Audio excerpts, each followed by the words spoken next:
But we're going to continue this morning with the sermon series we began about 5 weeks ago on the book of Judges called Turning Point.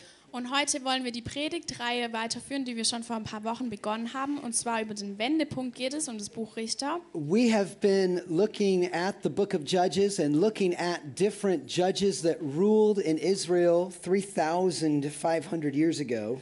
Wir haben uns das Buch Richter angeschaut und verschiedene Richter, die vor fast 3500 Jahren gelebt haben. And we've been looking at parallels to the between the life of the people of God then and the people of God now. Und wir haben uns Parallelen zwischen dem Volk Gottes heute und damals angeschaut. And I believe that again today God has something to speak to you personally from his word.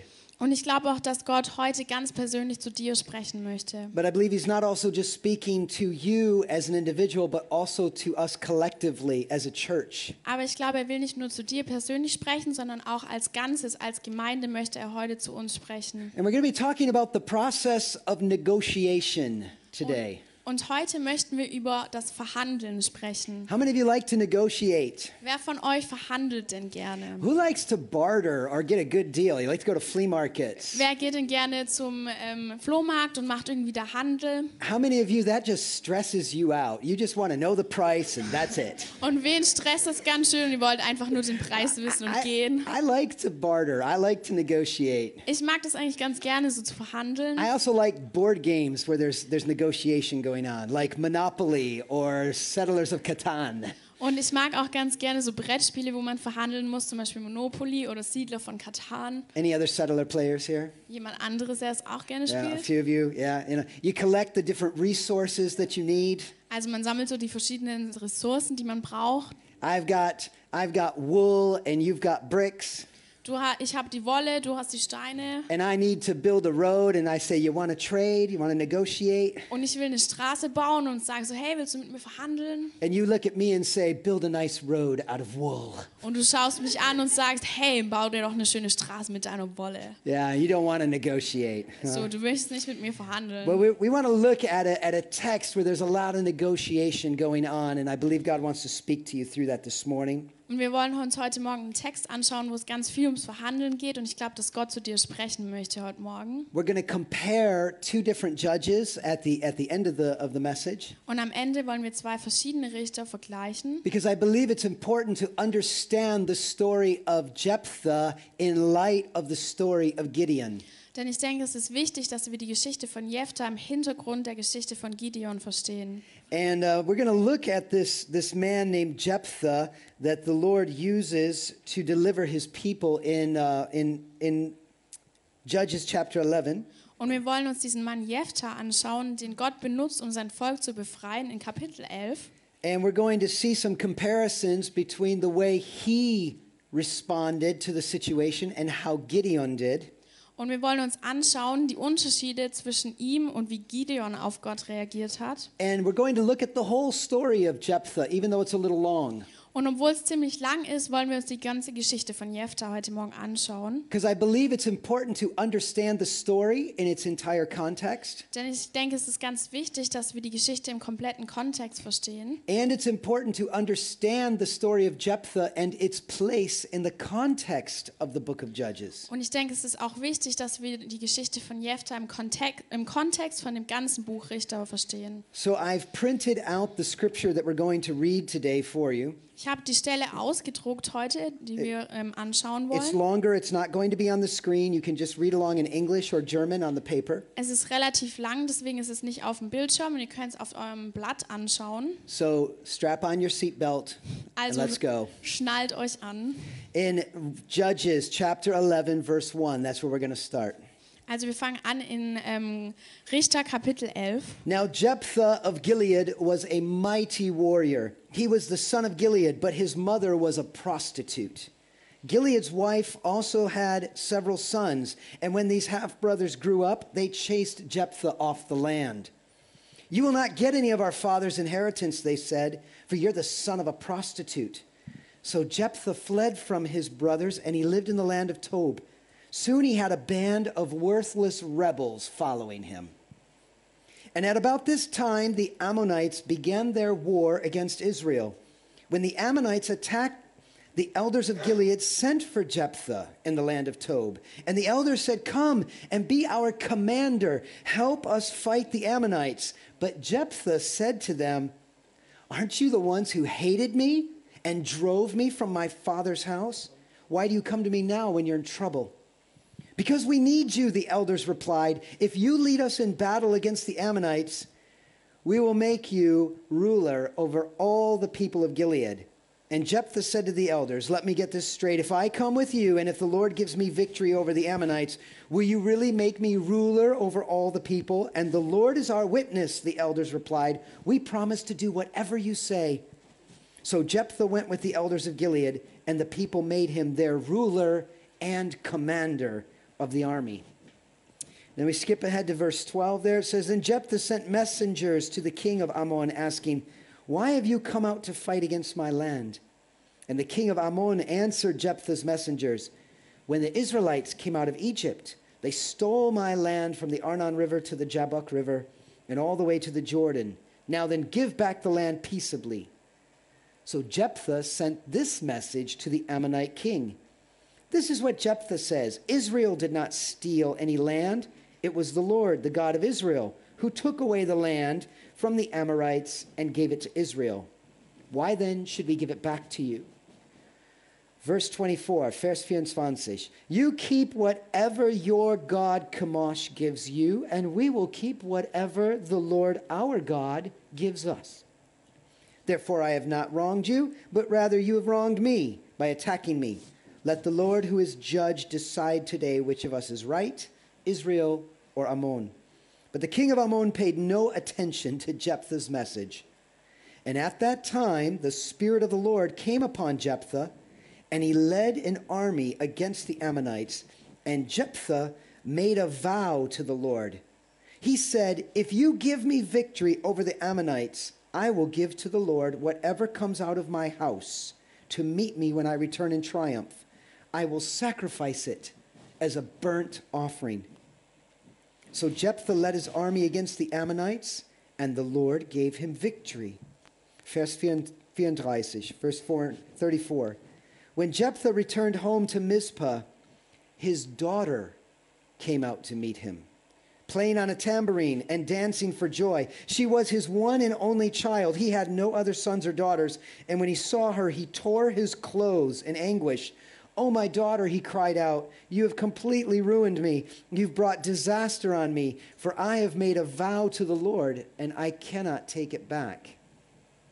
And she said, 'Father, if you made a vow to the Lord, you must do to me what you have vowed. For the Lord has given you a great victory over your enemies, the Ammonites.' Her father kept the vow he had made, and she died a virgin." Kapitel 12, Vers 1, chapter 12, verse 1. "Then the people of Ephraim mobilized an army. They sent this message to Jephthah: 'Why didn't you call for us to help you fight against the Ammonites? We're going to burn down your house with you in it.' And Jephthah replied, 'I summoned you at the beginning of the fight, but you refused to come. You failed to help us in our struggle against Ammon. So when I realized you weren't coming, I risked my life and I went to battle without you.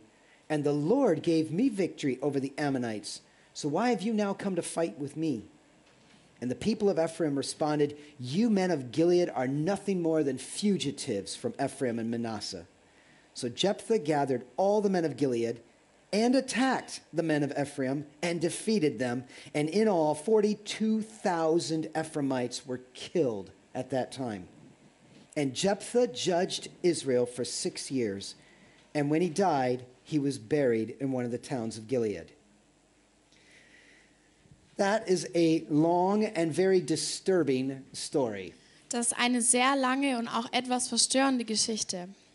We see this terrible condition and situation that Israel finds itself in, and it seems to go from bad to worse. Und wir sehen, in was für einer schrecklichen Situation Israel war, und es scheint von schlimm zu schlimmer zu gehen. And what's interesting is at the very beginning of the story, if you were to go back to chapter 10 that Bruce preached out of last week, Und wenn wir uns den Anfang von Kapitel 10 anschauen, wo Bruce letzte Woche darüber geredet hat, we see that Israel was going after every god possible all around them. da sehen wir, dass Israel wirklich nach jedem Götzen, der um sie rum war, sich umgedreht hat. They weren't satisfied with just this one idol or this one way of worship, Sie gaben sich nicht zufrieden mit diesem einen Götzen, but rather it was like they'd opened a Pandora's box and they kept getting more and it went worse and worse. aber es sah so aus, als würden sie mehr und mehr Götzen nachfolgen und es wurde immer schlimmer. And what we find is that even though all these terrible things are going on in Israel, Und obwohl all diese schlimmen Dinge passiert sind in Israel, God is actually at work in the background. da ist Gott trotzdem im Hintergrund am Wirken. And he is always working to save his people. Und er arbeitet immer, damit sein Volk gerettet werden kann. And I want to give you some background about this guy Jephthah. Let's unpack this story here. Und ich möchte euch ein bisschen Hintergrundinformationen zu Jephthah geben. First of all, we see that in this background story or the backstory that Jephthah is the son of a prostitute. Als allererstes können wir erstmal in der Geschichte lesen, dass Jephthah der Sohn einer Prostituierten war. And that he was an illegitimate son or heir, and he was driven away from the family by the true heirs in the family, his half-brothers. Und er war ein unehelicher Sohn, das heißt, die echten Söhne seines Vaters haben ihn dann weggeschickt und ihn vertrieben. And we see that he was unjustly handled.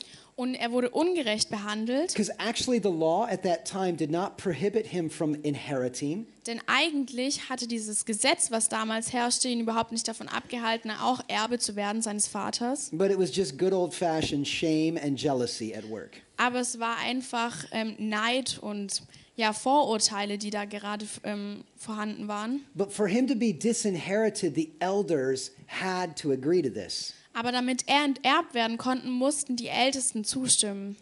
And they were okay with him being sent away. Und sie hatten nichts dagegen, dass er fortgetrieben wurde. And we see that he goes off and basically draws all the riffraff, all the bad guys, all those to be part of his gang. They were like his posse. Und wir sehen, dass er so diese ganzen Bad Guys, so die schlimmen und Bösewichte so um sich rumschert. And he sets himself up kind of like a thug or some mafia kingpin up in the hills. Und er wird sozusagen zu so einem Mafia-Gangster und versteckt sich in den Bergen. And then what happens is Israel recognizes that it has messed up again and it needs a deliverer. Und was dann passiert, ist, dass Israel erkennt, dass sie sich wieder ins Verderben geritten hatten und dass sie jemanden brauchen, der sie rettet. And as we learned last week, God said to Israel, "You like those other gods so much, go ask them to save you." Und letzte Woche haben wir gehört, dass Gott so reagierte, dass er sagte, hey, ihr habt doch diese ganzen anderen Götter, denen ihr nachfolgt, warum fragt ihr die denn nicht, ob die euch helfen können? But Israel still cries out to the one true God and says, "We need you to save us." Aber Israel fleht trotzdem noch zu dem einen wahren Gott und sagt, Gott, wir brauchen, dass du dich uns annimmst. And this is going on in the background. Und es passiert so alles im Hintergrund. But then we see that that's where the process of negotiation begins. Und hier sehen wir, wie dieser Prozess des Verhandelns beginnt. The elders, they come to Jephthah Die Ältesten kommen zu Jephthah and they offer him a position. und sie bieten ihm so eine ganz besondere Position an. And it's interesting because they use a very specific word here in the Hebrew. They say, "We want you to come and be our commander." So this is like a general, someone who's going to lead the army.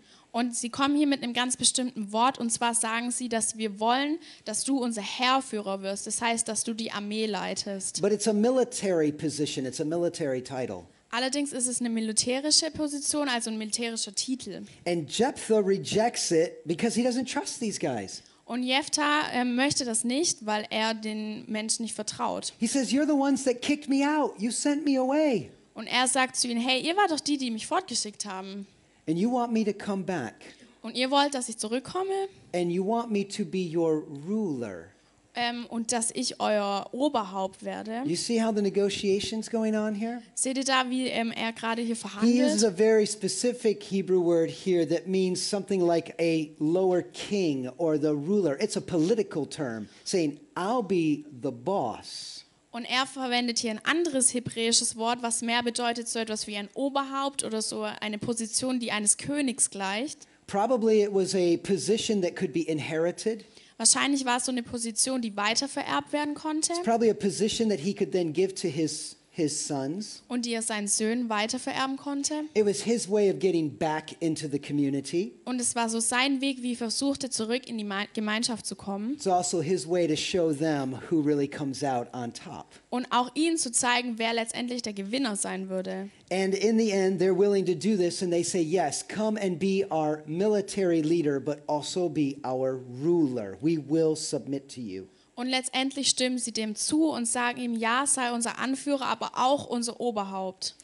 You know, and it's interesting as we see how Jephthah is responding here and what he's doing, and there's something important that's missing in the text. Und es ist ganz interessant, wie Jephthah hier wie er sich hier verhält, aber etwas anderes fehlt hier im Text. We don't see, when they ask Jephthah to come and deliver God's people, we don't see him praying or asking God what to do. Als sie kommen zu ihm und ihn bitten, ihn das Volk zu befreien, das sehen wir nicht, wie Jephthah zu Gott kommt und ihm nach Richtung fragt. But rather we see him beginning to jockey for position, negotiate for power, and solve the problem in his way. Aber wir sehen, wie er verhandelt, um mehr Macht zu bekommen, und wie er versucht, das Problem nach seiner Weise zu lösen. And now Jephthah's been asked to deliver Israel, and so the negotiation process continues. Also wurde Jephthah jetzt gefragt, um Israel zu befreien, und wir sehen, wie die Verhandlungen weitergehen. He's a tough guy. Er ist ja ein ziemlich starker Kerl He's got a lot of warriors and fighters with him. und er hat ganz viele Krieger um sich herum. But he also recognizes that sometimes you can win a battle by avoiding it. Aber er kennt auch, manchmal kann man einen Krieg gewinnen, wenn man ihn umgeht.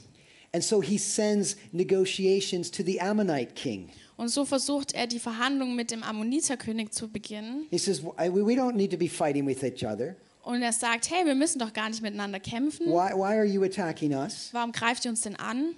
And the Ammonite king says, because you've wronged me. You stole all my land. Und die Ammoniter sagen, weil ihr uns falsch getan habt, ihr habt unser Land gestohlen. And what's strange is Jephthah sets the Ammonite king at the same level as Yahweh in his response. Und wir sehen, the Ammonite God at the same level as Yahweh. und wir sehen, wie hier Jephthah den Ammoniter-Gott gleichsetzt mit Jahwe, ihrem Gott. And he says, your God, Kamash, has given you what you have, and our God has given us what we have. Let's be satisfied with that. Und er sagt, euer Gott Chemosh hat euch gegeben, was euch gehört, unser Gott hat uns gegeben, was uns gehört. Lasst uns doch einfach zufrieden sein damit. And the king of the Ammonites ignores him Und der König der Ammoniter ignoriert ihn, because he underestimates him. denn er unterschätzt ihn. But Jephthah is negotiating from a position of power and authority. He knows he's got an army. Aber diese Verhandlung macht Jephthah aus einer Position der Macht heraus. Er weiß, dass er gewinnen kann. But throughout the story, God is a passive character. He's not being actively asked or sought out. Aber durch die ganze Geschichte sehen wir, dass Gott total passiv ist. Er wird nicht um Rat gefragt, er wird nicht gesucht. And what's interesting is Jephthah makes it all about himself. Und Jephthah geht es nur um sich selber. And as he's dealing with this, with the Ammonites, it's still more about his glory, his honor, his position. Und in diesen Verhandlungen und diesem Krieg mit den Ammonitern sehen wir, dass es ihm immer noch nur um sich selbst und um seine Macht und seine Position geht. And then after his negotiations with the Ammonites, it looks like, okay, the story is taking a good turn. Und nach diesen Verhandlungen mit den Ammonitern sieht es fast so aus, als ob diese Geschichte so ein gutes Ende hätte. We see God intervening in the story. Und wir sehen, wie Gott in die Geschichte eingreift. Look at chapter 11, verse 29. Wenn ihr euch Kapitel 11, Vers 29 mal anschaut. It says, at that time the Spirit of the Lord came on Jephthah. Und dort heißt es, zu dieser Zeit kam der Geist des Herrn über Jephthah. And you know what I want to do at that point? I want to step into the story. Und was ich hier tun will, ich möchte hier in diese Geschichte eingreifen I want to step in and say, God, you've got the wrong guy. und möchte sagen, hey Gott, du hast den falschen Typ erwischt. How can you put your spirit on this bad dude? Wie kannst du diesem schlechten Kerl deinen Geist geben? That's not how it works. So funktioniert es doch gar nicht. Do you realize his background? Weißt du, wo er herkommt? Do you know what he's done? Weißt du, was er getan hat? Do you know what his motives are? Kennst du seine Motive? How can you put your spirit on him? Wie könntest du denn jemals deinen Geist auf ihn bringen? And it looks like, at that point I would think the Spirit of God comes on him. You think, okay, Jephthah's going to pray. Und in diesem Punkt kommt der Geist Gottes über ihn und wir denken so, jetzt wird er bestimmt beten. And now he's going to do the right thing. Und jetzt wird er das Richtige tun. And it goes from bad to worse. Aber es wird noch schlimmer sogar. He speaks out a terrible, unholy vow. Er macht einen schrecklichen, unheiligen Schwur. He says, the first thing that comes out of my house to greet me, and he doesn't mean a dog. Und er sagte, das Erste, was aus meinem Haus kommt, um mich zu grüßen, und da meint er keinen Hund, I'm going to offer it as a sacrifice to you, Yahweh, if you give me victory. werde ich dir, Jahwe, als Opfer darbringen, wenn du mir den Sieg schenkst. The Israelites did not keep dogs as pets in Und their house. die Israeliten hatten damals keine Hunde, die sie in ihrem Haus And we hielten. know that he was meaning a human sacrifice. Wir wissen ganz genau, dass er hier ein Menschenopfer meinte. But that is not what God asks of us Aber or Gott, his people. das ist nicht, was Gott von seinem Volk möchte. But we see that this negotiation, not only between Jephthah and the elders and Jephthah and the Ammonites, Und wir sehen, dass hier diese Verhandlung nicht nur zwischen Jephthah und den Ältesten oder Jephthah und den Ammonitern, now we see Jephthah trying to negotiate with God. aber jetzt sehen wir, wie Jephthah mit Gott verhandeln möchte. Because that's Jephthah's worldview. That's how you get things done. Weil das irgendwie die Weltanschauung ist, die Jephthah hat und wie er seine Probleme löst. He is the negotiator. Und er ist einer, der verhandelt. And he thinks of his picture of God is that God is somebody that can be bought off and that this is how you please God. You make him promises to do something. Und sein Bild von Gott ist, dass man Gott Versprechen machen kann und ihn so kaufen kann. And it's interesting that we don't see any comment from God about this vow. He's silent. Und es ist sehr interessant, weil wir von Gott eigentlich überhaupt keinen Kommentar zu diesem Schwur haben, sondern dass er komplett still ist. The text does not tell us that he accepted it or that he even heard Jephthah. Und der Text verrät uns nichts darüber, dass er ihm antwortet oder es überhaupt gehört hat. And I think that this vow, it can seem rather rash or something that was done in the heat of the moment at first. Und man könnte fast denken, dass dieser Schwur etwas war, was so gerade im Moment gemacht wurde. But I think he really expected that a servant or a slave would be coming out of that house to meet him, and he did not value them at all. Aber ich glaube, dass er eher erwartete, dass ein Sklave oder ein Diener aus dem Haus kommen würde und dass er einfach dachte, dass sie nichts wert sind. And yet it says in verse 29, the Spirit of the Lord came on this guy. Aber dennoch heißt es in Vers 29, dass der Geist des Herrn über ihn kam. How is that possible? Wie funktioniert es eigentlich? What is God up to in this story? Was möchte Gott denn hier gerade tun in der Geschichte? I think something that's very important for us to take from this passage is that the Spirit of God moves on Jephthah. Ich glaube, was ganz wichtig ist für uns zu erkennen, ist, dass der Geist Gottes auf Jephthah kam. And he didn't deserve it. Und er hat es ganz bestimmt nicht verdient. He hadn't done the growth track and been to brand new Treffen and also got baptized. Er wurde nicht getauft, er kam nicht zu irgendwelchen Treffen. He wasn't praying for 2 hours a day. Er betete bestimmt auch nicht für 2 Stunden am Tag. He wasn't giving a tenth of all of his income to show God he was really a good guy. Er hat auch nicht seinen Zehnten gegeben, um Gott zu zeigen, was für ein guter Mensch er war. In fact, he had done all the very opposite, all these other terrible things. Aber eigentlich hat er alles im Gegenteil getan. Er hat all diese schrecklichen Dinge So getan. why does God do what he does in this story? Also warum hat Gott das getan, was er hier gemacht hat? He does it because the story is not about Jephthah. Er hat es getan, weil es in dieser Geschichte nicht um Jephthah geht. He does it because he does what God always does. Und er hat es getan, weil Gott tat, was er immer tut. He saves his people.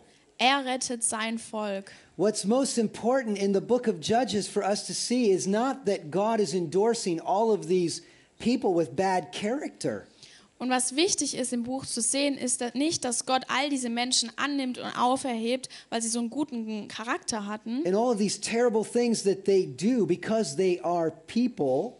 Und weil sie diese ganzen Dinge getan haben, diese schrecklichen Dinge, weil sie eben menschlich waren. But we see that what God is doing is that he is preserving and he is saving his people because he loves his people and he wants a people for himself. Aber wir sehen, dass er sein Volk bewahrt und rettet, weil er sein Volk liebt und weil er dieses Volk erheben will für sich selber. And we see that Jephthah is doing what he always does and what he does best, and that's negotiate. Und wir sehen, dass Jephthah hier das tut, was er immer tut und was er am besten kann, und zwar verhandeln. And you know, God never asks for a human sacrifice. In fact, he always in his laws has forbidden that.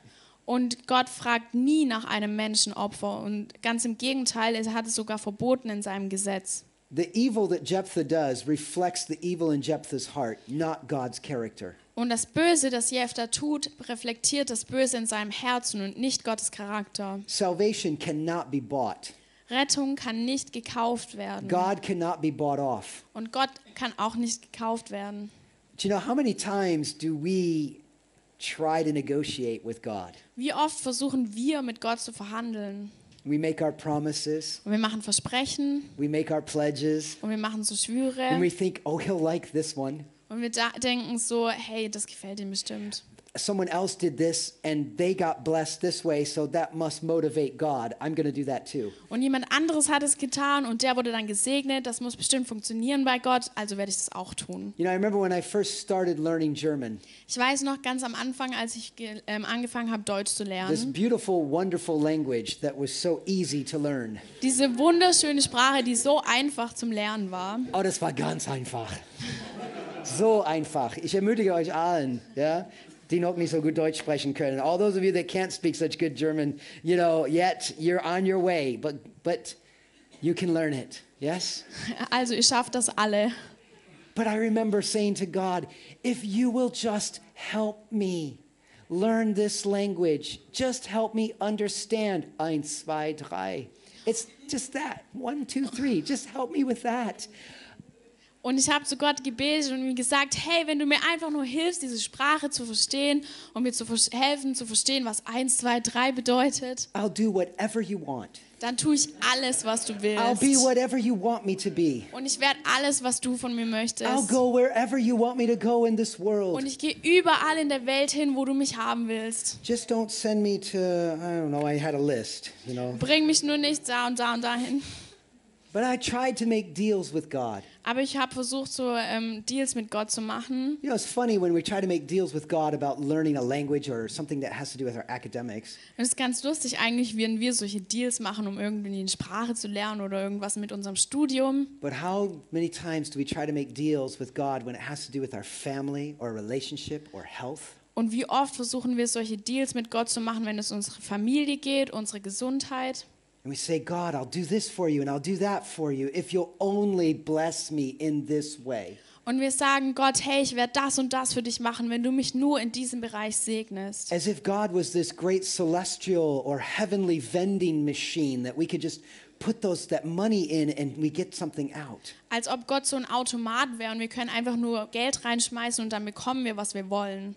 I imagine, metaphorically speaking, that God shakes his head at our little attempts to convince him and negotiate with him, make deals with him. Und ich stelle mir das so vor, wie wenn Gott so seinen Kopf darüber schüttelt, wenn wir so diese armen Versuche machen, ihm irgendwie einen Deal mit ihm zu machen. And I imagine that he wept in his heart as Jephthah spoke out that unholy vow.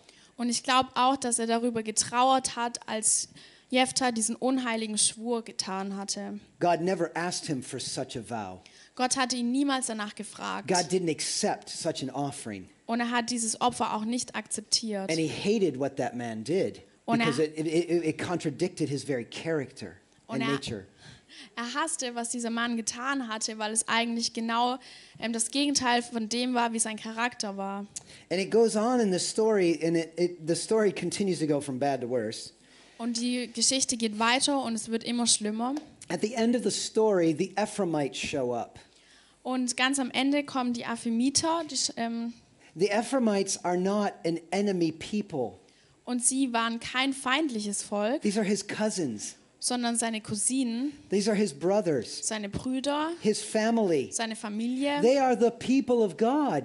Und sie waren auch Volk Gottes. These are the people that he was saving from the Ammonites. Sie waren das Volk, was er eigentlich vor den Ammonitern retten sollte. And they show up and they're mad at Jephthah. Und sie kommen und sie sind ganz schön verärgert. They insult him. Und sie beleidigen They ihn. tell him he's just a refugee. He's not even really a legitimate member of their tribe. Und sie sagen, hey, du bist doch nur ein Flüchtling, du bist nicht mal ein Teil unseres Stammes. And what does Jephthah do? Und was macht Jephthah? He doesn't wait for them to attack him. Er wartet nicht, bis sie ihn He angreifen. attacks them and he butchers 42,000 of them. Und er greift sie an und er tötet 42.000 von ihnen. 42,000 of the people that he was supposed to save. 42.000 Menschen des Volkes, was er eigentlich retten sollte. And we see here how far he was from God's heart and how far the people themselves were from what God's plan was for them. Und wir sehen, wie weit er eigentlich vom Herzen Gottes entfernt war und wie weit dieses Volk entfernt war von dem Plan, den Gott für sie hatte. If you look at chapter 12, verses 2 to 3, you'll notice how often he says, I, my, me. Und wenn wir uns Kapitel 12, 2 und 3 anschauen, da sehen wir, wie oft er sagt, ich, mein, mir. He responds in anger and with a personal vendetta.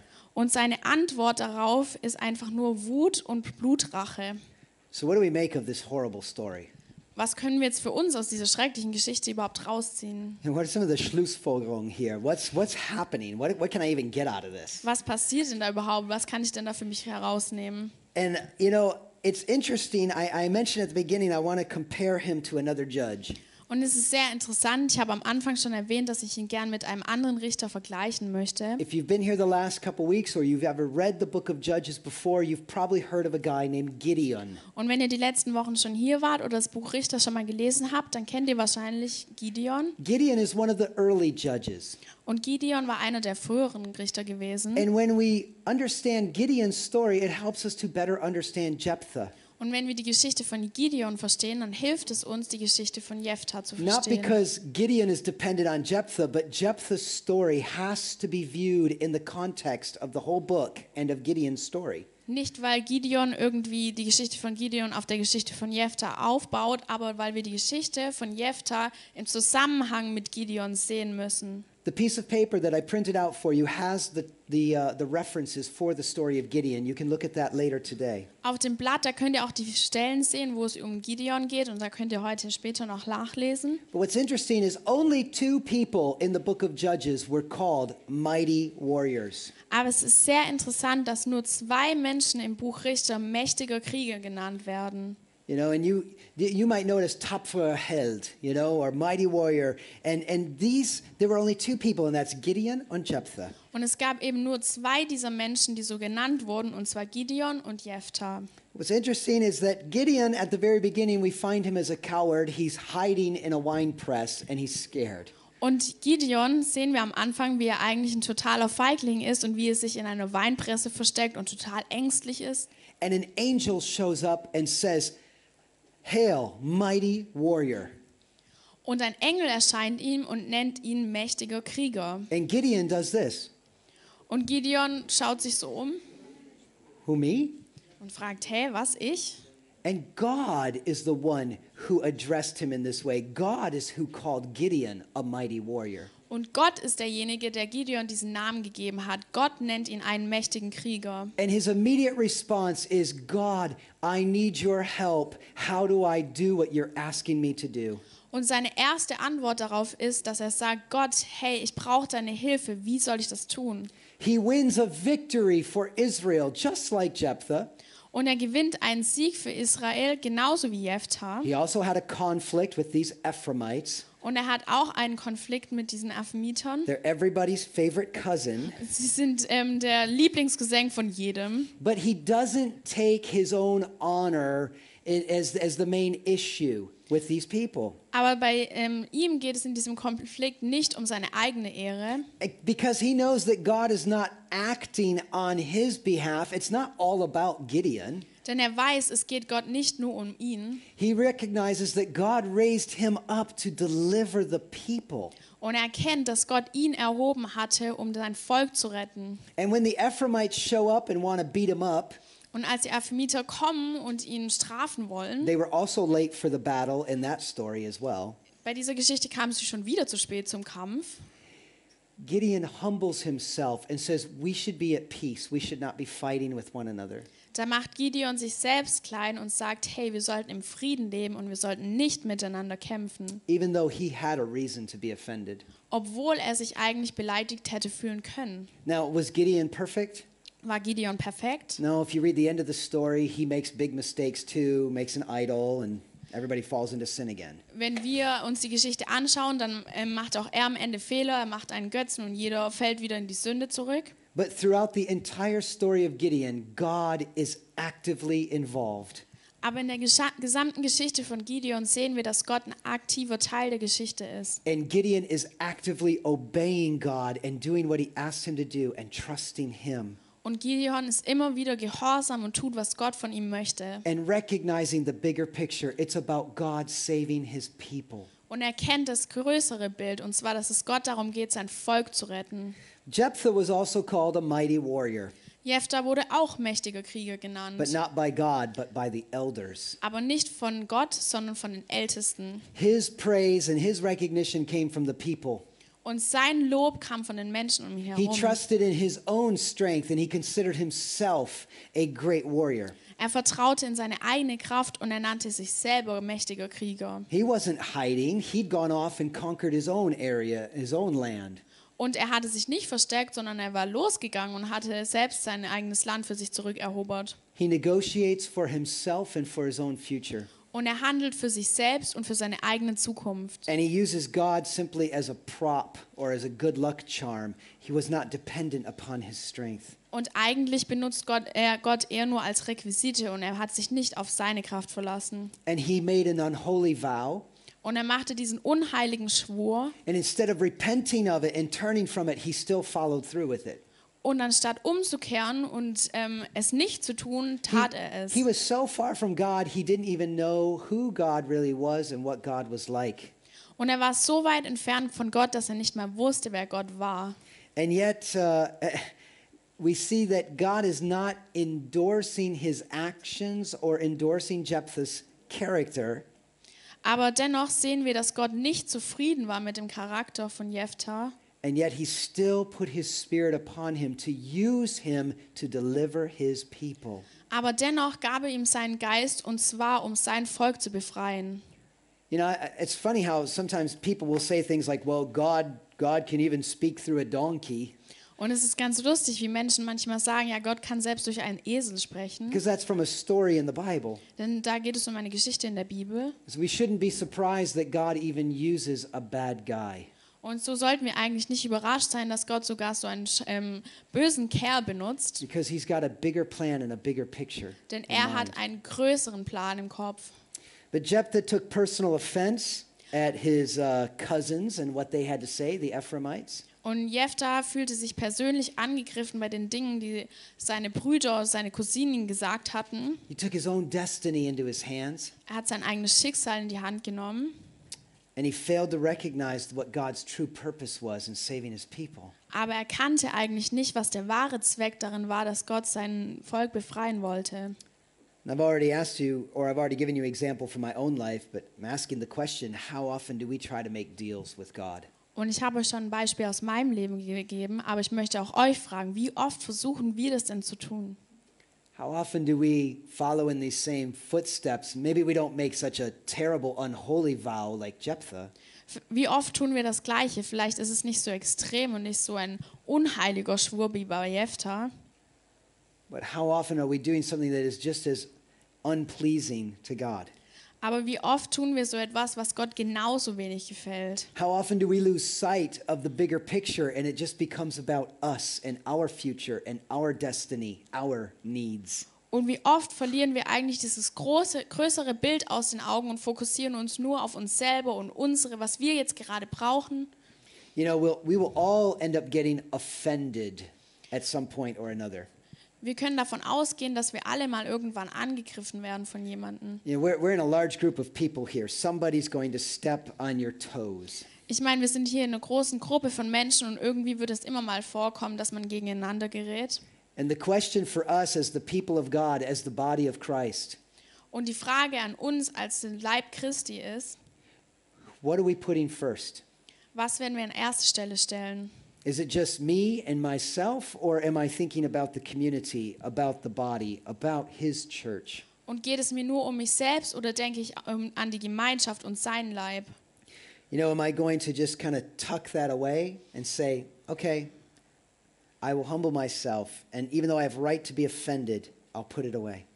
Und werde ich versuchen, das wegzustecken und zu sagen, obwohl ich angegriffen werde, werde ich mich klein machen und es einfach zur Seite stecken? Or am I going to try to get even? Oder werde ich versuchen, irgendwie Rache zu nehmen? Or am I going to just get bitter? Oder werde ich vielleicht bitter werden? Am I going to run away Werde ich wegrennen and just change or leave? und mich einfach verändern oder einfach gehen? Sometimes we do that, but we don't physically move. Manchmal tun wir das, obwohl wir uns eigentlich nicht wegbewegen. We close ourselves off, Und wir verschließen uns vor anderen and we're not open to others. und wir öffnen uns anderen nicht mehr. Where do we need to make a U-turn? Wo müssen wir uns umkehren? Where are we going down the wrong road? Und an welcher Stelle gehen wir vielleicht den falschen Weg? You know, I think that we get this picture, we get an extremely vivid picture of the situation in Israel in the book of Judges. Ich glaube, im Buch der Richter, da bekommen wir ein ganz schön lebendiges Bild von der Zeit, in der Israel lebte. And we see at the end of the book that phrase that happens over and over again. Und am Ende von diesem Buch, da sehen wir wieder diesen Vers, der immer wieder genannt wird. Everyone did what was right in their own eyes. Jeder tat das, was in seinen Augen richtig war. And it's easy to pass judgment on them. Und es ist ganz einfach, die jetzt zu verurteilen. It's much harder to take a look inside. Aber es ist viel schwieriger, in unser eigenes Herz zu schauen. It's much easier to criticize someone else and how they drive, Es ist viel einfacher, jemanden anderen für seinen Fahrstil zu kritisieren. whether that's a car or a bike or a pedestrian. So, sei das jetzt ein Auto oder ein Fahrrad oder ein Fußgänger. But then how many times when it's us who's behind the wheel or on the bike or at the crosswalk, nobody's looking, it's red, I go. Aber wie oft sind wir es, die hinterm Steuer sitzen oder einfach mal so über eine rote Ampel gehen And we justify ourselves. und dann versuchen wir, uns zu rechtfertigen. I'm speaking metaphorically about crossing at the red light, okay? Und das ist jetzt eigentlich eher metaphorisch I gemeint. heard it's not really illegal unless children are present. Ich habe No, I'm gehört, just kidding. es ist nicht wirklich illegal. I'm just kidding. But we've been talking about a navigation, we've been talking about a GPS. Und wir haben jetzt hier die letzten Wochen über ein Navigationssystem geredet. Each of us has within us something internal that says, that's the wrong way, this is the right way. Und in jedem von uns steckt etwas, das uns sagt, das ist der richtige Weg, das ist der falsche Weg. And God's Spirit will convict us and will whisper to us. Sometimes He shouts, but usually He just has to whisper. Und Gottes Geist wird zu uns sprechen. Meistens ist es eher nur ein Flüstern, was er tun muss. And He'll say, turn around, Und er wird uns sagen, hey, kehr um. repent, Und ja, kehr um zu mir, tu Buße and go this other direction. und geh diesen Weg. And what's awesome is that we have a great judge in heaven. Und das Tolle ist, dass wir einen großen Richter haben im Himmel. He's the one that knows the true motives of your heart. Und er kennt die wahren Motive in deinem Herzen. Even when you're misunderstood by other people Selbst wenn du missverstanden wirst von anderen Menschen and you didn't mean it to come across this way, you were trying to do something else. und eigentlich wolltest du was anderes tun, es ist nur ganz falsch rübergekommen. The great judge judges justly. He knows what's going on in your heart. Der große und gute Richter weiß, was in deinem Herzen vor sich geht. And he's also a great high priest. Und er ist auch ein guter Hohenpriester. Where there needs to be intercession and somebody who stands in the gap for you and says, no, no, no, I take away that sin. Und wo jemand eingreift für dich und sagt, hey, ich werde diese Sünde von dir nehmen. That is what Jesus does for each and every one of us. Das ist, was Jesus für jeden von uns tut. And he is also a great Savior.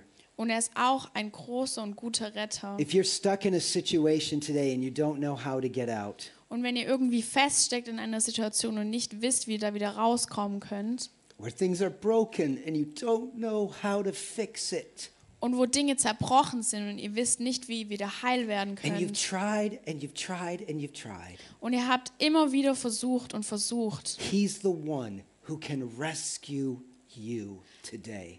er ist derjenige, der dich heute retten kann. He's the one who will make a way. Und er wird einen Weg für dich schaffen. You don't have to trick him, convince him, and make deals with him. Du musst mit ihm keine Deals machen, du musst mit ihm keine Verhandlungen führen. If you will open your heart, Wenn du dein Herz öffnest, he will give you his grace, his free gift of salvation. It's free. He'll rescue you.